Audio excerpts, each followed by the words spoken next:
Hey Booktube, welcome to Jackie's Literary Corner. And I have a question for you. Do you guys remember, those of you who are my ages in your 30s and 20s or older, do you remember the days before we had Goodreads, before the internet even existed? I was just thinking about that because I was the last year, and then earlier this past January, I was thinking about books that I had read and enjoyed when I was a kid, but I could not remember for the life of me the titles of those books, and I could not find them on Goodreads because I didn't get the title exactly right, which unfortunately I am definitely seeing the problems that Daniel Green has talked about Goodreads and how it's hard to find things on there. Like, especially if you don't get the exact title. Of course, they'll say, well, that's not our fault if you can't remember. Come on, rascal. My dog wants to get in the chair with me. I'm gonna go, sweet boy, my little booger. He's such a sweet boy. He's a pain in the butt, but he's a sweet boy. So, I was trying to, first I was saying, either in 2019 or 18, I remember thinking about this book that was a sci-fi, I think it was considered YA, called Dr. Franklin's Island. And it was basically a retelling of Dr. Moreau, which I think is a H.G. Wells title. I'm not 100% sure on that. And I remember it was basically these, from what I remember, it was these three kids that were super smart. They were like science geniuses, and they got the opportunity to go to like a place like Ecuador. And I want to say that probably was the place, Ecuador, for a science conference kind of thing, or they were helping with some project or something. I don't remember the exact details. And their plane crashes on an island where they are just found by this, they were quote-unquote rescued by this guy named Dr. Franklin, who basically turns them into animal-human hybrids. And I remember really enjoying that. Now, I've never read the original Dr. Moreau's Island, and it might have been Jules Verne who wrote that. No, I think it was H.G. Wells. I can't remember. I have to look that up. But I remember at the time really liking it. Now, I don't know if I would like the original Dr. Moreau's Island, because, of course, there are some classics that are just harder to read and a little more challenging, and unless you are really into the genre and the subject matter, it might take you some time to you might not like it. Which I know it's classics, and, how could you not like the classics, but believe it or not, there are some classics that I feel like not everybody would love. Because there are differences to writing back then and what people were interested back then than today's audience. That's why, modern novels are very different, especially with how they're written today versus the classics. Like, if you look at something by Dickens compared to Dickens or Austen compared to I'm trying to think of a good, Daniel Steele or Dan Brown. You look at those. Now, maybe those are not the best comparisons because they are different. Well, although Daniel Steele writes similar types of stories compared to Jane Austen, I think Daniel Steele also wrote romances, and Jane Austen, most of her novels are about romance. Although they are more than just romances, I know that. But, so, I don't know if I would like Dr. Moreau's Island. I would like to try it, in which I actually got Libby. So now I can download books, borrow books from the library via my phone. But I will talk about that because I'm going to make a video about, I just came back from the library and I bought more books than I borrowed more books than I have borrowed in a while. But I'm going to do. But let's get back to the main topic. So I remember really liking that book, and because I was struggling with trying to remember the title, so I could not find it for the life of me. Then I eventually remembered and found it, and I would love to reread it again, but I don't have it anymore because I figured, I was like feeling like, okay, I gotta take some books off my shelf and, donate them and stuff like that because I don't know if I want to reread them or not.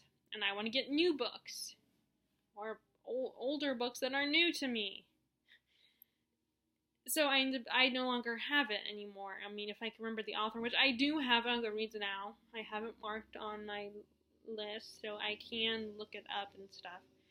But it was just really, it was such a cool concept. It was a really cool idea. And like I said, I don't know if I would read Dr. Moreau's Island or not. Maybe I would try it. Because maybe now that I have Libby app, maybe I could download it via there. But, and I did read the Madman's Daughter, which is another, it's sort of a retelling, but from a perspective of what if Dr. Moreau had a daughter, and is she going to be like him, and what would be her perspective on the situation. And I just remember feeling like, oh, this is typical YA, not being, there was a love triangle involved. There's the girl being all dramatic and stuff. Granted, I guess the situation called for dramatics, but it was just her character frustrated me and irritated me, and I just slowly lost interest in the story. And I don't know, I guess sometimes stories like that, I almost want to read more from a guy's perspective, because it would be, like, as much as I hate to say this, sometimes, it feels like when it's a female main character, it's so focused on the drama in her relationships, like her romantic relationships. And I don't like saying that because I feel like a woman could write the gritty stuff, the dark stuff. And Robin Hobb, hers isn't, yes, the relationships are in there, the romance is in her, from what I've read of her so far, but it doesn't take over the story. It's mostly focused on the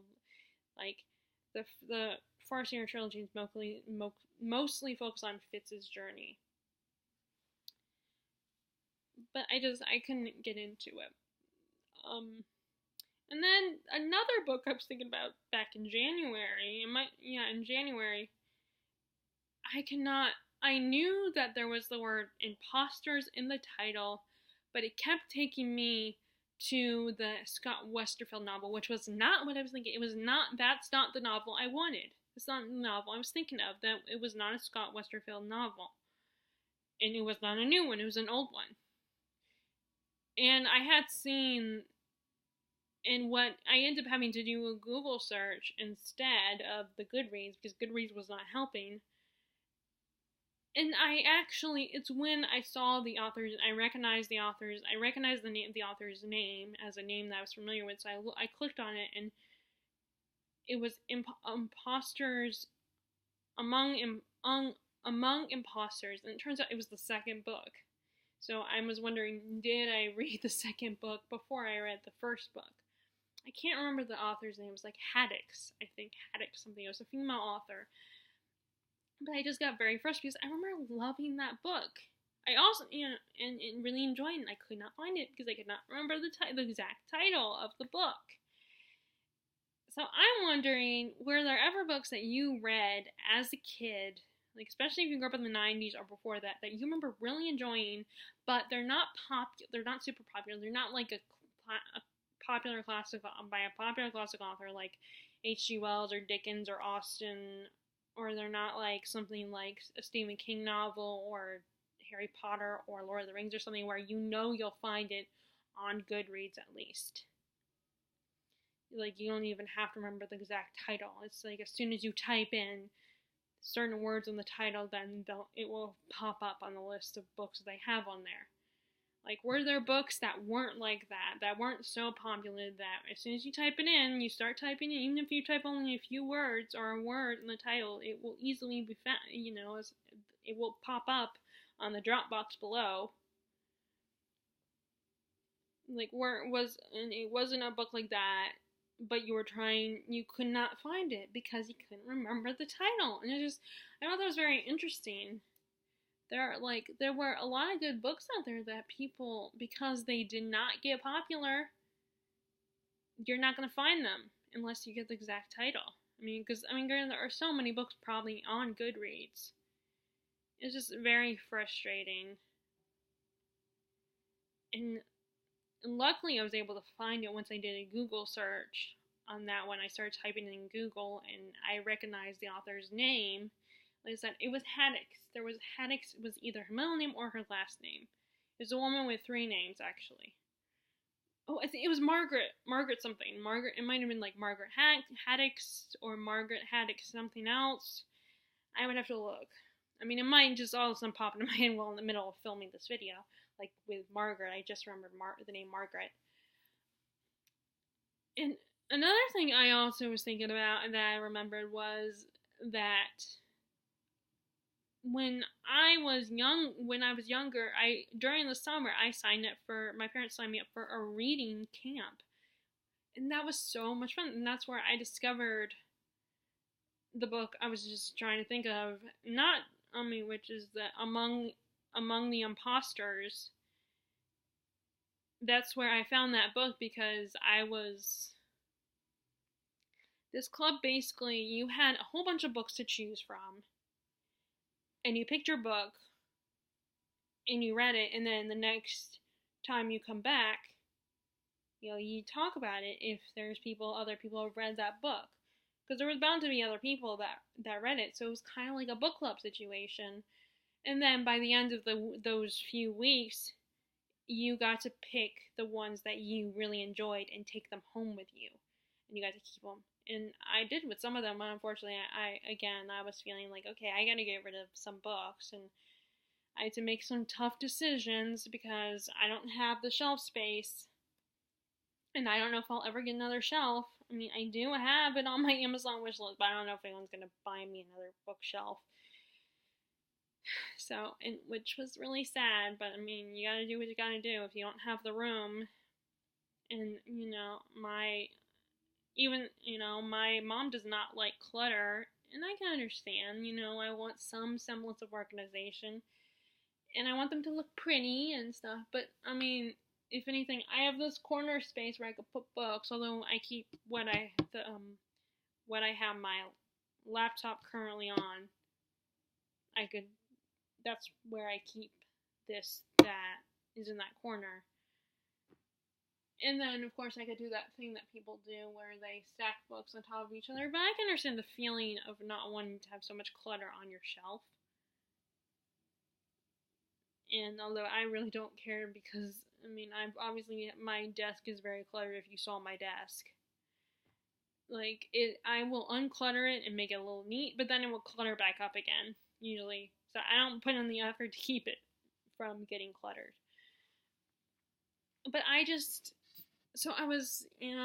and I discovered quite a few books via that reading camp. Like Gathering Blue I read, which is from the Giver Quartet, so I read both the Giver and Gathering Blue, although I read Gathering Blue, and I think I read that before I read the Giver, and I think I'm gonna get away with it, because I don't think it's one of those series. There is a linking, something that links them all together, I think that's what Murphy Napier said, but I feel like you could get away with reading the books out of order, I think. But don't take my word for that. I don't know if you're ever interested in reading those books. I don't know if you can get away with reading them out of order. But yeah, so, and Dancing on the Edge, I read that one, and that was one of the ones I kept, which that one was really interesting. That was this girl who, she's kind of caught between, I think, her grandmother, and her biological grandfather, and the grandmother is a very free-spirited person, and she's a little, but I think she also has some mental disabilities,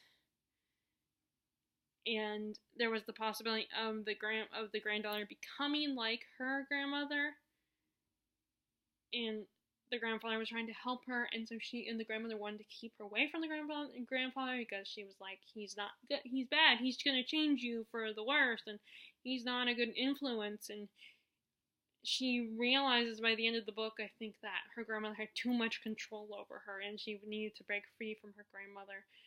Now, I don't know if there was ever any problematic elements in that book, but I remember at the time really liking it and find it incredibly interesting. Like I said, it's called Dancing on the Edge. I can't tell you the author, but that is a unique title, so maybe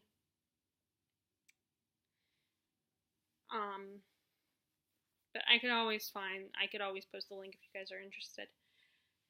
But it's just so, but that one, and then, like I said, the one I was just trying to think of, the Margaret Haddix or something. It's the Shadow Children. I think it's called the Shadow Children series. And now I want to reread. I marked on Goodreads as a reread, as something I want to read, because I would love to reread it. Because I remember liking at the time, it was like this boy's in prep school, and I think it has a sci-fi element to it. I don't know if it's maybe an X-Men kind of thing, like he has powers of need. It's been a long time, and I want to reread it because I remember liking it. But I do think it's the second book in the series. I realized that, which was like, oh, I did not know that. So again, my question is, are there any books that you read from your childhood that you would love to find on Goodreads, so you can read them, or you just mark them as books that you read, just to add, because you remember really enjoying them and you would love to read them again, but you can't find them because you don't remember the title of those books, and you can't think of the author's name. You just remember the feeling of those books, and you remember the premise. So it's, I remember, like, when I was thinking about this, I thought I would have more to say on this, that I could do a really good, but I don't know what else to say. I'm trying to think of what else to say to you guys, but it's just there are so many books out there that people, like, I feel like there are so many books that get overshadowed by books that become popular, and they're still, and just because they're, overshadowed, they're not the popular books, does not mean they're not good. There was a life before books. I mean, before Goodreads, there was book life before Goodreads. There was a book life before Booktube. Because there were so many books out there that people just, that's why, you have classics, and not just classics. There are books that weren't popular that came out in the 90s. That I'm sure were really good. I obviously did not read them all, because I'm coming to realize since joining BookTube and Goodreads that I feel like I stuck to a lot of the same books, and I read a lot of the same the Twilight. I focused so much on like books like Twilight and Harry Potter, more so Twilight than anything, because when I was a teenager, I was one of the ones that grew up with the whole urban fantasy, being into urban fantasy. I was looking for books that had to do with vampires. Like, I read the House of Night series, which that got old really fast. There were like 15 books in that series. There were so many, 15, 13 books. And it just got really old. I stopped liking the protagonist. Yes, normally I'm cool with unlikable protagonists, but she was supposed to be likable. You're supposed to feel sympathetic towards her and like her and root for her, and I just was like, I just wanted her to go away, or at least just pick someone, because of course there was all these different guys that liked her, that she was all into, that loved her. She had so many boys, she had so many love interests. I think and one of the things that bothered me, this is kind of a spoiler for the House of Night series, but in one of the books, she has a relationship with a teacher. Now, granted, they're vampires, so you could argue that, but, he's a vampire, he's immortal, so it won't matter. But, because, you're looking at, like, you have couples like Angel and Buffy and Ella and Bella and Edward. I was about to combine their names, do that weird cute thing that people do where they combine a couple's name. And like, but this just really kind of annoyed me because she had a perfectly nice boyfriend. Granted, he went a little dark side there for a minute, and especially after she cheated on him, after he found out that she cheated. And then after he found out, I think that's when everything else started falling apart with her and her friends, her circle of friends. I mean, they fixed things, of course, but things did kind of fall apart after that reveal happened. I think that's what kind of triggered. But, like, in that series, she has. She park over there. She hooks up on one of her teachers, who's in his 20s, I want to say, and she's a teenager, and it's like. I just was just rolling my eyes at this part because it's like, you are so stupid. I mean, I guess that the teacher is attractive. I mean, I've had crushes on teachers before, but I would never pursue a serious relationship. And you can use the excuse, oh, she's just a teenager and everything. Well, she had a boyfriend. Okay, hey. She had a perfectly good boyfriend. And 1 second. Okay.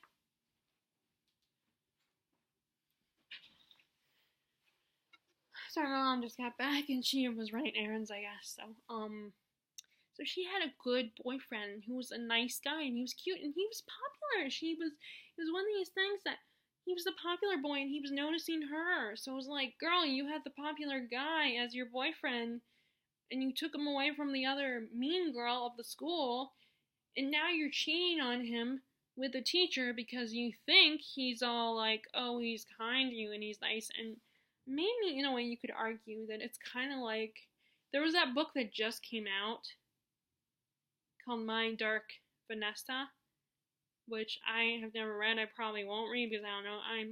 I'm not really interested in it. But it was kind of it was a story about a girl who goes to a private school and she has a relationship with a teacher and she thinks, oh, he's the love of my life and everything and it's beautiful. But then all of a sudden, years later, he gets arrested and she's starting to question her relationship and slowly realize how he manipulated her and controlled her.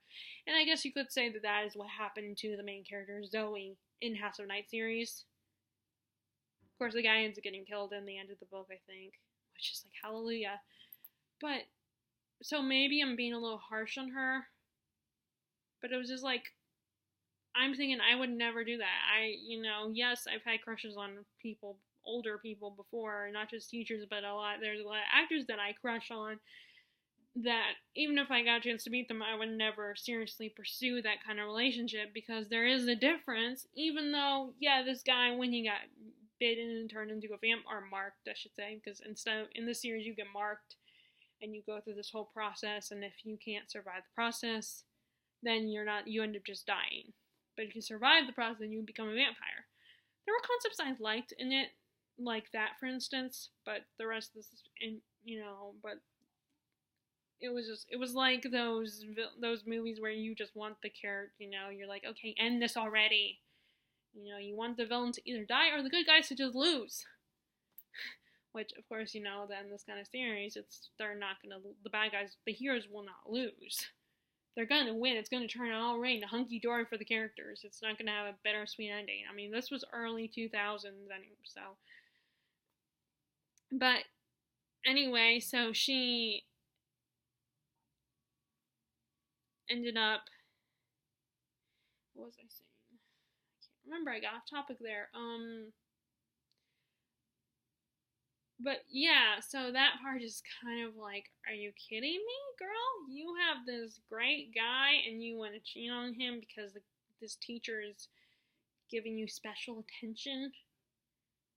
Like I said, because it's similar to that book, maybe I should be a little less, like, lighten my mood a little, like, lighten my judgment a little bit on this girl, but I just was really annoyed by the fact that she did that she had this great guy who was really sweet and a great group of friends. I mean, she must have had some insecurities or something that she would seriously think having this relationship with this older male teacher was because he made her seem like she was special. I mean, maybe I probably should actually revise my opinion a little bit and just at least feel some pity for her.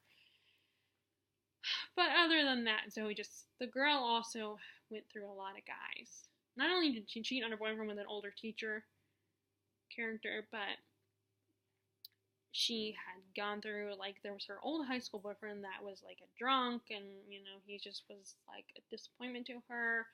So she finally was leaving him, but then he comes back into her life, and he changes, and all of a sudden her old feelings, because he was her childhood's first love, comes, and then there's the whole thing with the popular guy that she had, and then there's all of a sudden this new guy who shows up in one of the books, and he was my favorite out of all the guys that she pursued.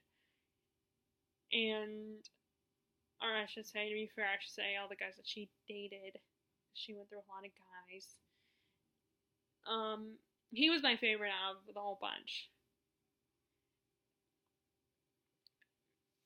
So, like, she ends up going, he's the one when I stopped reading, she was still with him, but she was starting to have feelings for another, or like her old high school sweetheart he was brought back from the dead. Because, spoiler alert, he doesn't survive, but he comes back and he possesses another character. I don't know if it was Canola or someone else. I don't even know if I ever said that guy's name right. I just pronounced it Canola. I don't know if that's right. It sounds like the name of a candy bar or something. Granola bar, like granola, canola. I don't even know if I said it right, so maybe that's not how you pronounce it. But it's just, after a while, it just got really old and annoying. There are so many books in the series. The mother and daughter team that really seemed to not want it to end. It's like, oh my god, just end it already. I mean, they could end up like 4 or 5 books ago, but they just kept writing books, and it's like, oh my god, it got to the point where it was like, is this done already? When is this? And every time I would see this, title, the next book coming soon, I was like, are you kidding me? You're not done yet? Come on, end the series already. It just got really old really fast. I also, while I'm on this, there were the other 2 books that I would have no problem finding that actually had the opposite. It was the opposite situation than the first 2. The first books I mentioned when I started this video is the opposite situation, where it was like they were books I read years ago that blew up in the bookish community that I did not realize until years later when I discovered Booktube and Goodreads that they are really popular. And that's The Night Circus by Erin Morgenstern, and there's one more I cannot think of. Dang it, I can't think of it now.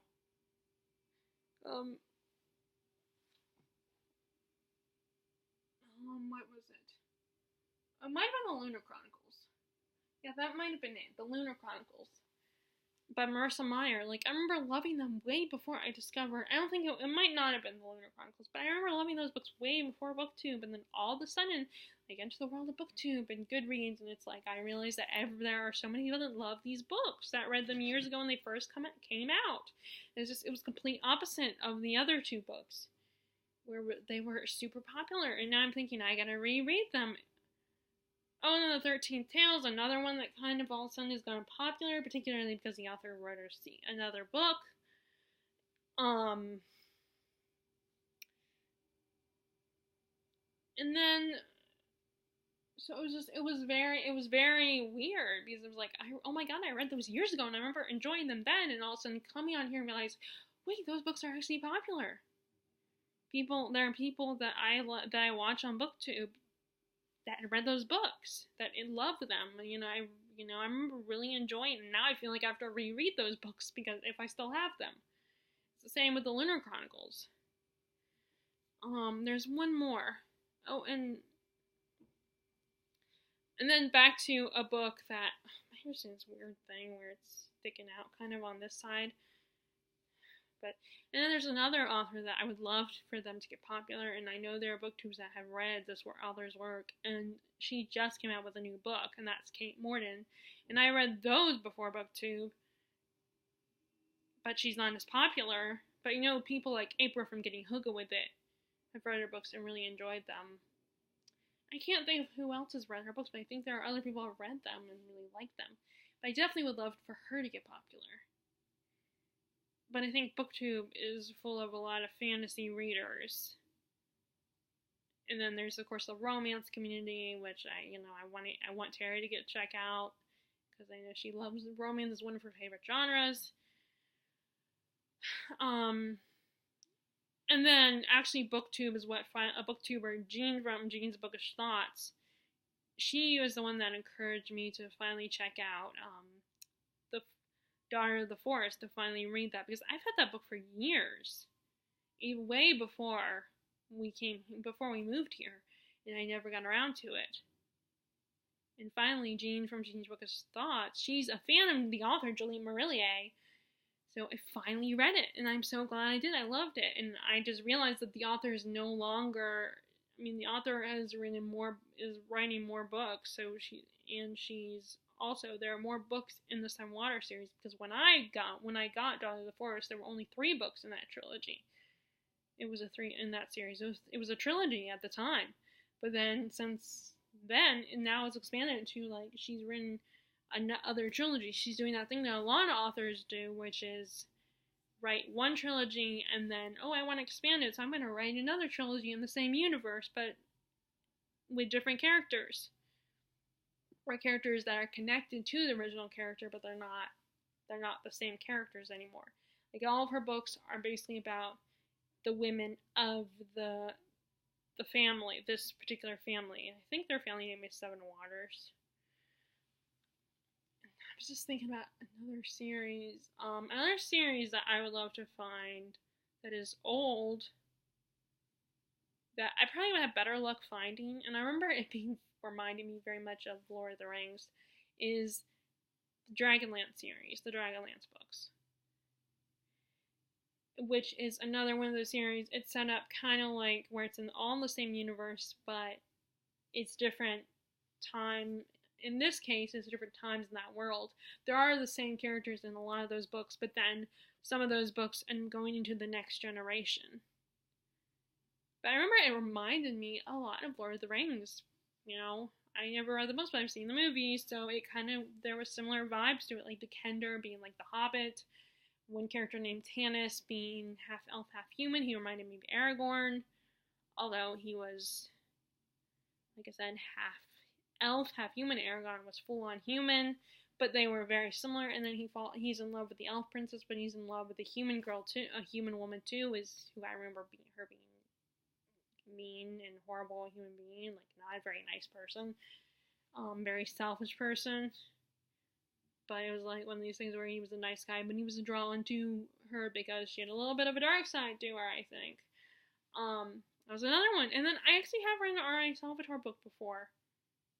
I have gotten rid of them since, but I had read an R.A. Salvatore book, and at the time I liked it, but I feel like when I read the Dark Elf trilogy, I was feeling yeah, this is cool and all, but I wish I had read it when I was younger. I might have been more interested in it then. But it's just interesting. There's so many books. There was a book, a book life long before Goodreads and BookTube. There were books that existed before then that weren't even that as popular as Harry Potter, Lord of the Rings, or but they were still good books. Just because they weren't popular does not mean they weren't good books. It's just they probably didn't have good marketing strategies or something. But it's so weird to think when you try to think about those books and you try to find them, because you remember at the time liking them, but then you can't find them if you don't remember the exact title. It's hard because unless you keep a record of what you read back then, which I didn't, and most people probably didn't, you're not going to remember unless you all of a sudden recall it. It's so, like I said, it's just very interesting to think about your bookish life before the bookish internet community existed.